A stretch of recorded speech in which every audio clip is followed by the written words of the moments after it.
Bota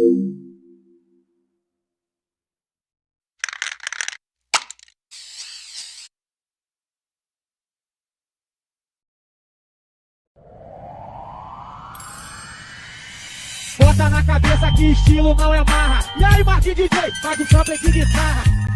Solte minha camisa. Não brinque comigo. Sexta-feira, Play TV, nós tá como? Não recolhe.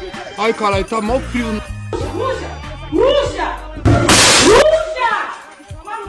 GTA San Andreas, um jogo feito por uma empresa pobre aí, né, que vendeu pouco e se tornou um marco nas indústrias dos games, né, e ganhou uma cacetada de prêmios, recebendo elogios pelos seus gráficos, jogabilidade e inovação de mundo aberto, superando seus anteriores. Eu sei, esse jogo ele é incrível, né? Não preciso nem fazer uma review disso aqui. Mas uma coisa bem interessante na cabeça de nós, gamers, é que quando a gente cresce, a gente deixa passar um monte de coisa. E só percebe quando a gente tá mais velho. E quando eu fui rejogar o GTA San Andreas e terminar ele, eu percebi que além de eu ter achado o jogo mais divertido do que antes quando eu era mais novo, ele tem uma história fantástica que me surpreendeu demais. O nível de escrita dessa bagaça aqui é tipo um episódio ou uma temporada de Breaking Bad. E uma coisa que eu adoro é drama e conflito. Se o cara souber relacionar essas duas coisas numa obra, ele cria um dominó cheio de peças para ele brincar ali. E é a mesma coisa no GTA. Então, se tu não conhece a história, esse vídeo ele tem spoiler. Mas se tu não liga pra spoiler, quer ouvir a voz de um lixo como eu, contando isso aqui, fica à vontade, senta aí que lá vem a história.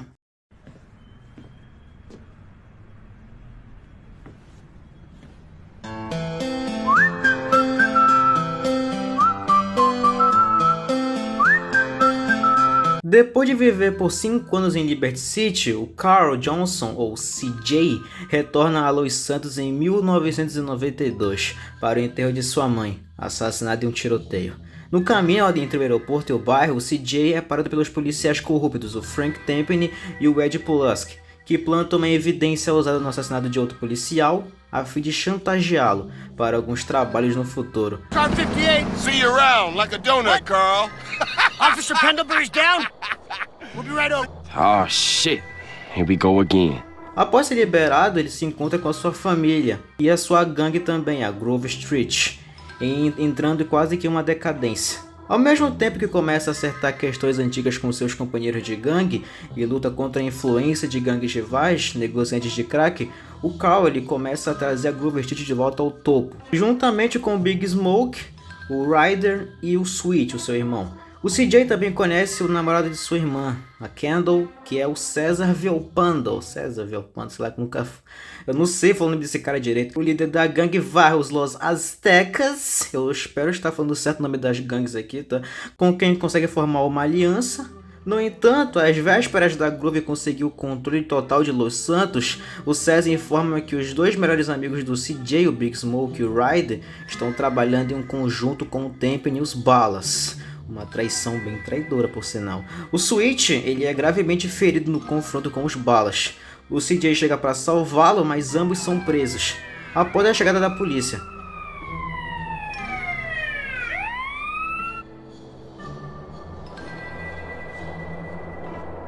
Algum tempo depois, o CJ é libertado pelo Tempany, numa área rural longe de Los Santos, e informado de que o irmão dele está sendo preso aguardando julgamento. Ao perceber que o Tempany é a sua única esperança de ficar fora da cadeia e conseguir ajudar o Sweet, o CJ se vê obrigado a cumprir as ordens do Tempany, e que inclui matar pessoas envolvidas num processo criminal contra a equipe do Tempany. Após isso, o CJ rapidamente conquista a amizade de novos aliados, entre eles o Uzi Mu, ou o Uzi, né, e o The Truth, o maconheiro.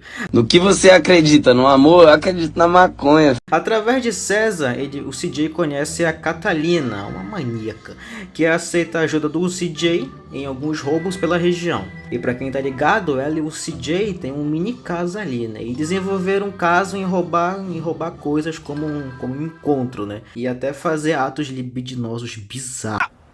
Ouch! Hey! Oh!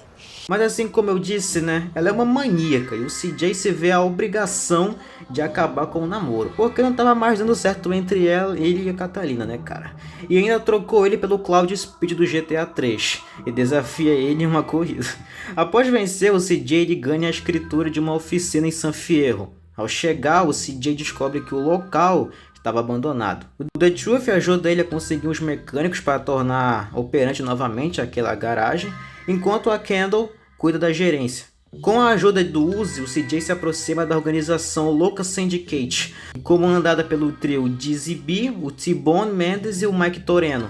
Após obter a confiança do grupo, o CJ destrói a fábrica de drogas e mata os cabeças da organização, incluindo o Ryder. E bom, sobre o Ryder, meio que ele ficou meio deslocado na história, né? E é até uma pena, porque toda aquela questão dele ser meio doidinho e odiar os caras usando crack, ele queria dar um fim naquilo no bairro da Grove, e depois ele só aparece junto ao Big Smoke, ignorando todo aquele dilema dele. Tá, eu entendo que é uma traição, mas parece alguma coisa faltando nesse personagem aí. Teorias apontam aí que rolou uma treta entre o dublador do Ryder com a Rockstar. Já oficialmente já rolou um desentendimento com o dublador do CJ, mas como o dublador do Ryder em horas vagas também é músico, por sinal, as músicas do grupo em que o MC It participa estão no jogo, né?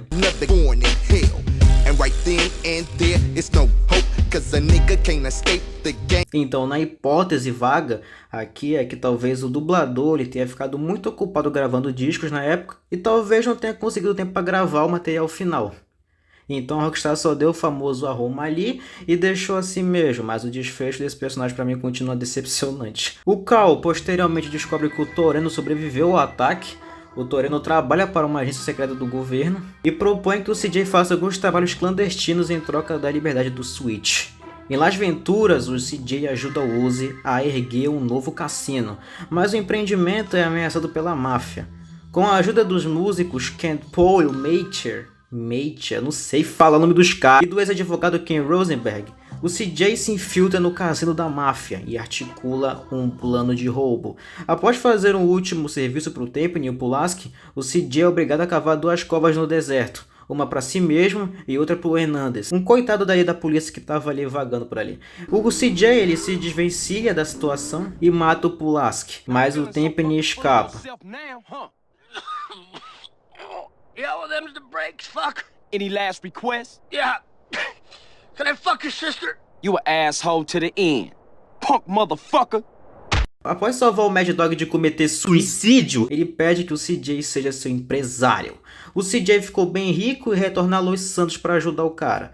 Em seguida, o Toreno cumpre a sua promessa e liberta o Switch, mas para surpresa do próprio, este se recusa a fazer parte do novo estilo de vida milionário do CJ. Ao invés de aceitar a vida fácil do CJ, o Switch insiste em honrar as suas raízes, retornando e ajudando no renascimento da Grove Street. O Tempany vai a julgamento pelos seus crimes, porém as acusações são arquivadas por falta de provas, já que todas as testemunhas estão desaparecidas ou mortas. A libertação do Tempany provoca um tumulto entre os cidadãos de Los Santos. Impulsionado pela determinação do Switch em derrubar o império do Big Smoke, que se tornou o maior traficante da cidade, o CJ reconquista o território da gangue. Após localizar o esconderijo do Big Smoke, o CJ invade o local e elimina todos no caminho.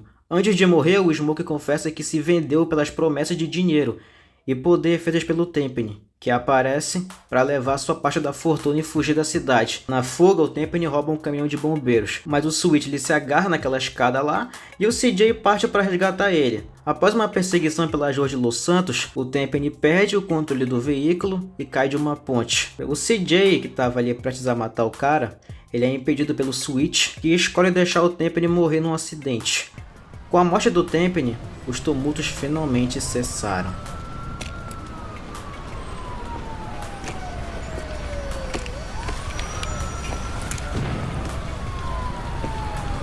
See you around, officer.